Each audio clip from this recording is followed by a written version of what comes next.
Yo, what's up, dudes? Off Meta Michael here. I decided to refine my minion companion melee Witchhunter build, and I specialized a bit more into a couple things, and it really made a huge difference. Crafted a few more items, and we are pretty good now. So check it out.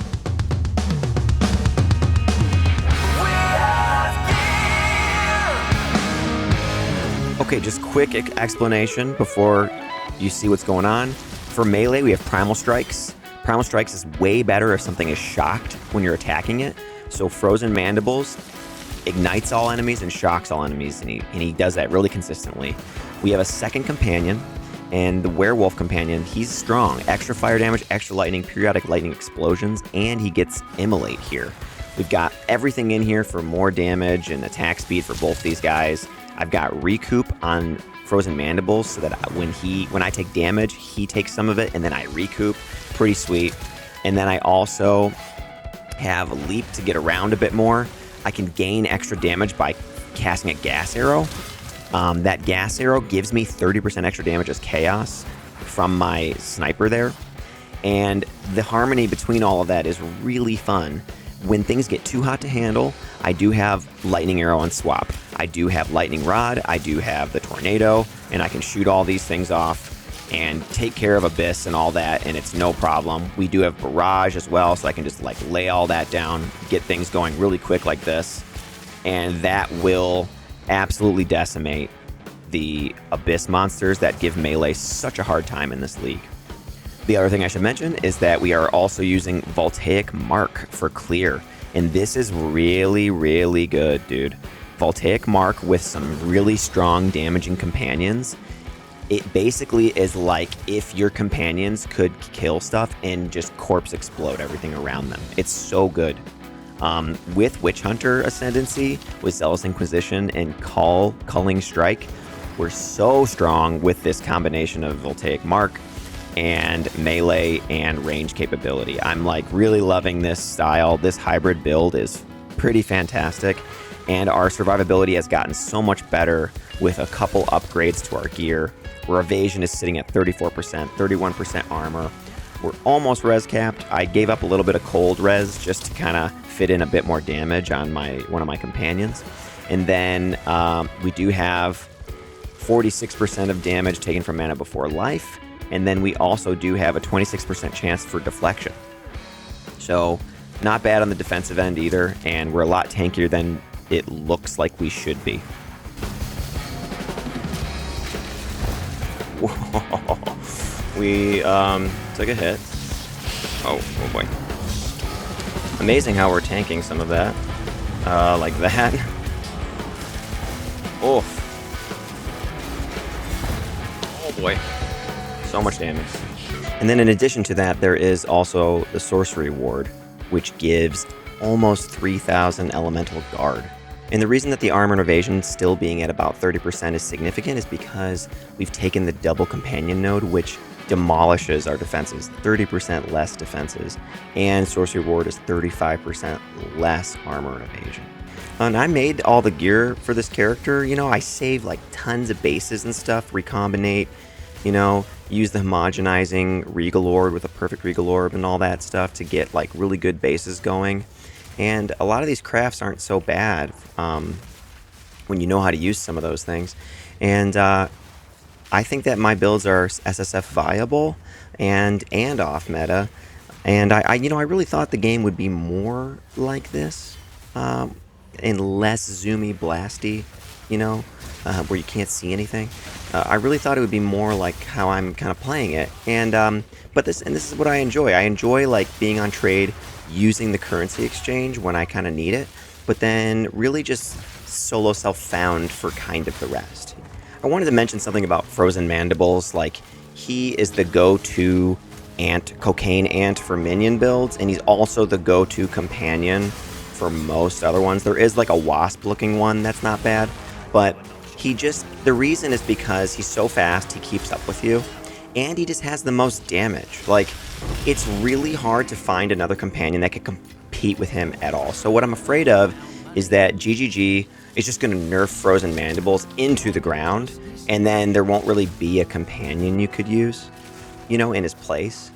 Like I found that mine is like the Werewolf Prowler that I found is the strongest one that I could possibly find, and he still is nowhere near as good. So I'm kind of hoping that they look at Frozen Mandibles, see why he's so good for players. He keeps up with you, he runs with you, stays with you, he's quick, he has decent damage, and then just kind of maybe give other beasts a little bit more of that movement speed and stuff once they're your companion, so that it kind of feels really good to have a different companion. You know, that would have been really nice. I tried a bunch too, and there's nothing compares to Frozen Mandibles. He's the best. Voltaic Mark with the companions is really nice, man. The companions do a lot of damage. Check it out. And the character sheet lies a little bit about how much we're actually doing. So if you look at my primal strikes, it says 52,590.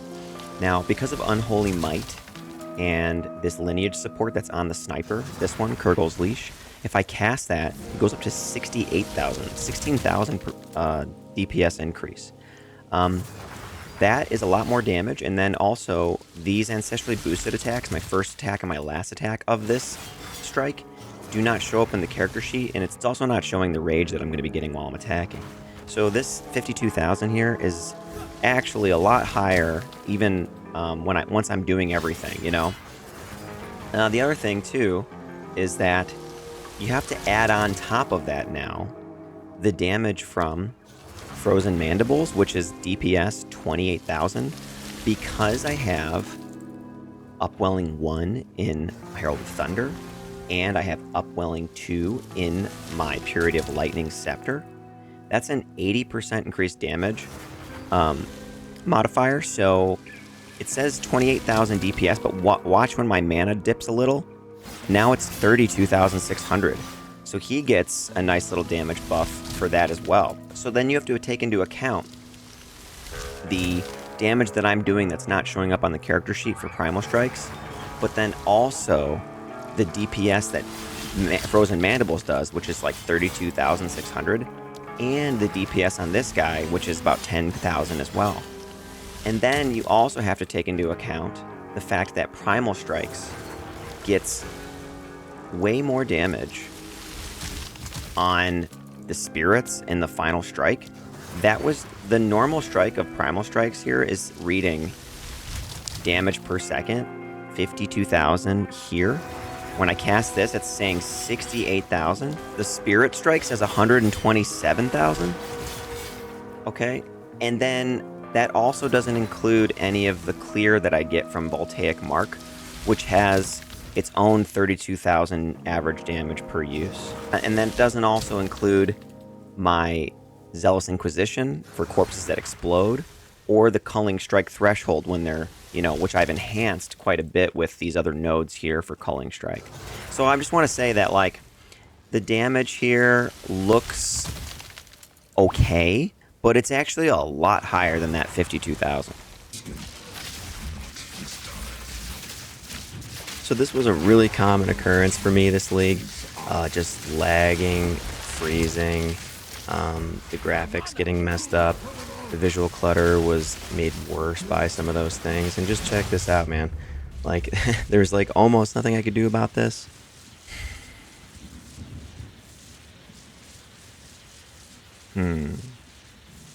And I really hope that this is at the top of their list for, going forward, is just really reining in the performance of the game. I have no idea how hard it is to get something like that working, but it would be much appreciated, more enjoyable to play.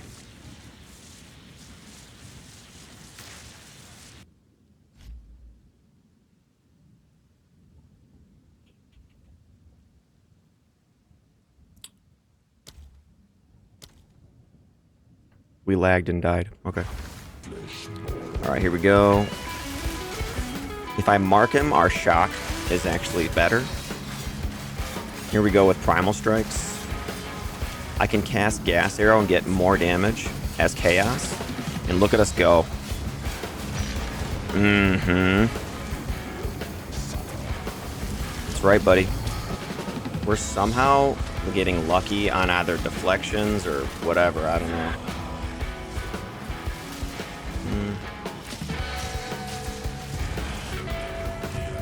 shit. There we go.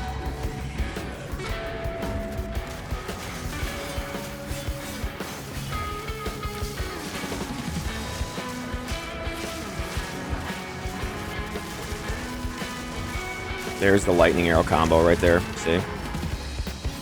Pretty good, right? There you go. We're going to use gas arrow, put this on him, and then we're going to go like this. And then this.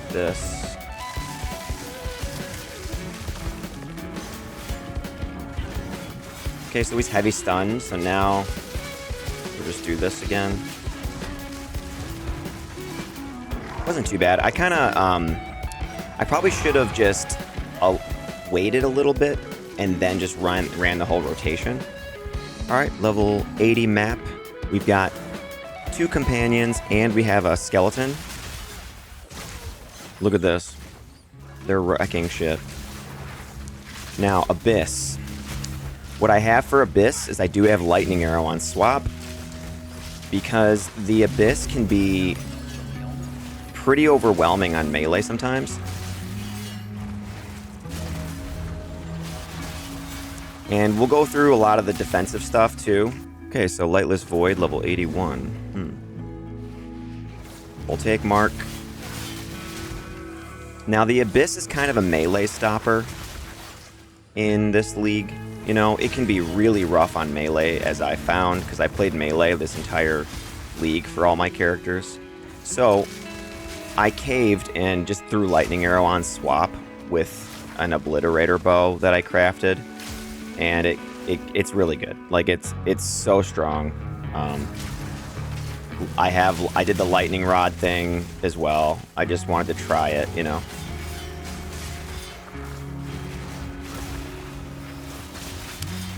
We're stronger with both companions out and with my primal strikes here.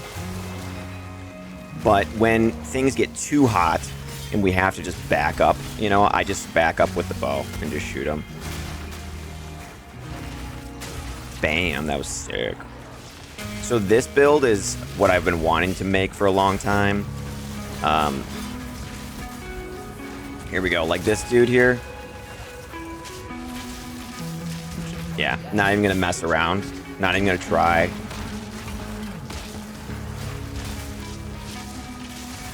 Not even gonna try to stand next to Abyss rares that just kill you and slow you and everything. For bosses and stuff though, we actually don't need to switch to that. We can just use like our Primal Strike setup with our companions. I also get a bunch of extra damage as Chaos just by casting the gas arrow from my skeleton sniper right there. So, which is a lot of damage, and that affects my Voltaic Mark as well.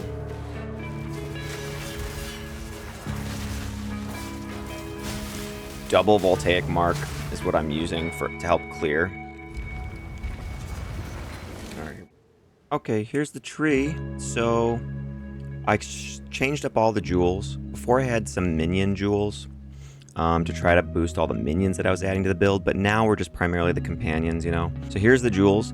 Attack speed, mark skills that have increased use speed, damage penetration for lightning, and then companions deal 19% increased damage. The same one up here. Those are good because we have Inspiring Ally, and then we do primarily lightning damage, so that's good. And then here's another one with lightning penetration, companions deal increased damage. And then this gives me attack speed with spears and then elemental ailment threshold. So that's pretty good. And then my last jewel is the From Nothing diamond, and it gives me the resonance keystone up here. And I went 3 points into these here, damage from mana, right here, and this one, Chakra of Thought. You get attack speed when you're not in low mana, and damage taken from mana. So those 3 there for our survivability.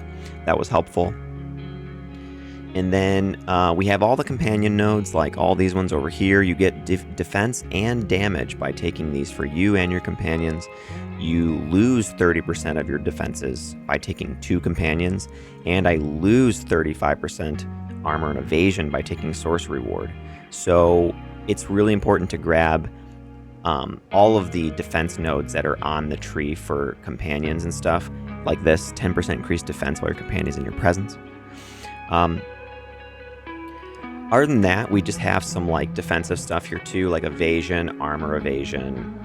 We've got some more deflection. These are pretty good over here because you get increased damage with an ally in your presence, and they're kind of a lot. Look, 10%, 16%, 16%, and 35%. I also have some mana on kill, life on kill with Culling Threshold here and here and here. And then there's Culling Threshold here. And that's really good for Pitiless Killer for Witchhunter. I should also mention that if you're enjoying the music in the background of this video, that's all my music that I wrote and recorded and performed. It's on an album on my YouTube channel. You can check it out. If you'd like to farm a Werewolf Prowler, if you go to the interludes and go to Stones of Searle right here, there will usually be 2 or 3 rares that will spawn that are Werewolf Prowlers. It takes a while sometimes, but you just kind of have to run around the map and you'll find them and just keep respawning at checkpoint, and eventually you'll get some with some of the mods you want. And then I think everyone kind of knows where to get Frozen Mandibles. I don't have to really tell you that. Ashen Forest. I'm not going to go through all the gear and all the skill gems and supports and everything. I just think that it's going to be way too long of a video, and I don't think anyone wants to make this build except for me. It's not a build guide. This is just like a showcase using off-meta stuff and just trying to mix and match some things that I was interested in, and I was able to make it work. So I'm just going to hover over everything. If anyone really cares to look at all the gear and all of the supports and everything, you can slow the video down and then just go through. Later.